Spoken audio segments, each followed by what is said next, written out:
Hey guys, my name is Dice, and I'm here at YogaGlo. Today I have a 5-minute practice for those of you that maybe tighten the hips, the pelvis, or the hamstrings. If you tend to sit at a desk all day, or you're just new to yoga, this is the practice for you. Let's go practice.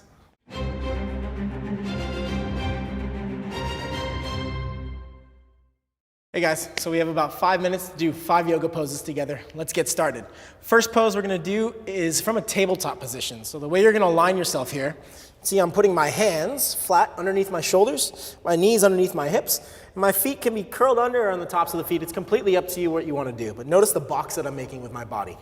And once we're set up, you're grabbing the floor with the fingers, the arms are fairly straight. You're gonna slowly drop your chest towards your thumbs as you lift your head. You'll feel this nice little arch in your low back. Then exhale, you're gonna push the ground away and feel this nice rounding through the back body. And then inhale, you're gonna lift your head up again, you're gonna feel that nice arch again.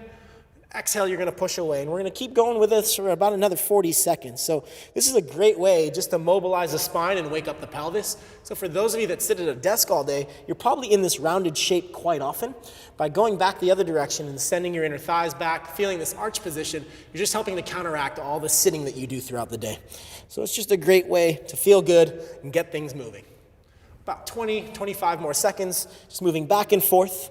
It definitely helps to inhale as you arch, as you lift your head. It definitely helps to exhale as you push the ground away and round. Last, maybe 2 more. Inhale as you lift and feel the arch.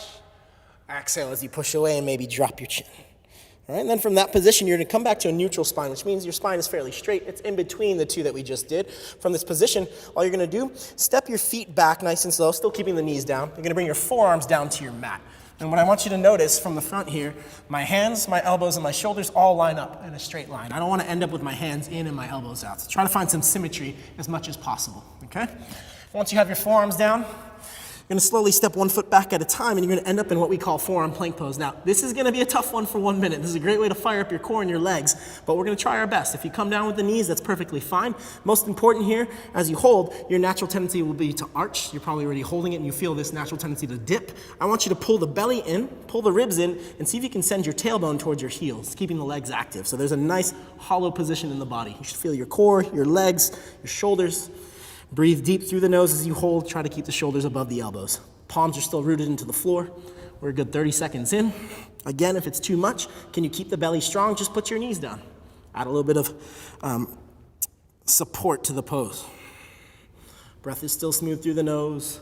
Last 20 seconds or so. Hopefully you still have a smile on your face. I know this is a tough one, but this is a great core strengthener, great full body engager. Last 10 seconds. 5, 4, 3, 2, and 1. You're gonna put your knees down, you're gonna come back to your hands and knees so you're upright. Great job. From here, we're gonna step our right foot forward, what we call Anjaneyasana, or just a lunge with the knee down. Most important here is you take the lunge just for alignment. It's gonna be fairly quick. You wanna make sure your knee and your heel, your front leg, are not walking a tightrope. You wanna be about hips distance here. So find that alignment there.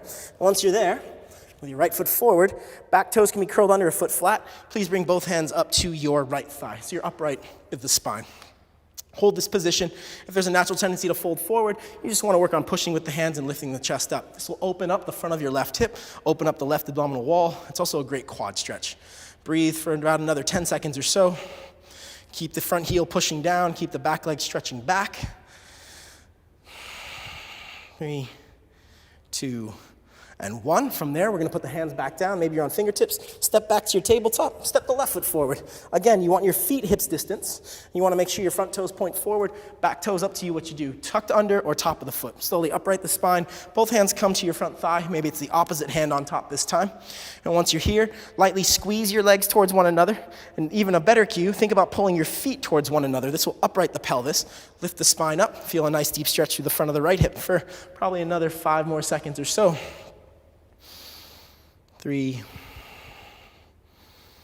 2, and 1. From there, you're gonna put your hands down, back to tabletop. You're gonna step your right foot forward once again. From this position, you're gonna actually lift the back knee, spin the back heel down. Now, I want you to keep this right hip squeezing under. reach your arms apart. This is what we call Warrior 2 or Virabhadrasana 2. This is actually a great hip opener as much as a hip strengthener. Most important, you want to make sure that that front knee is not buckling into the right. You want to keep the knee above the ankle, the hip pulling back as you reach the arms apart. Just about another 10 seconds in the pose. I know I'm cueing you through it, so you're holding already. Keep holding the hip under, keep that back leg nice and straight. Notice if you're leaning forward, try to lift the spine up. 3, 2, 1. You're gonna take that left arm down to the floor.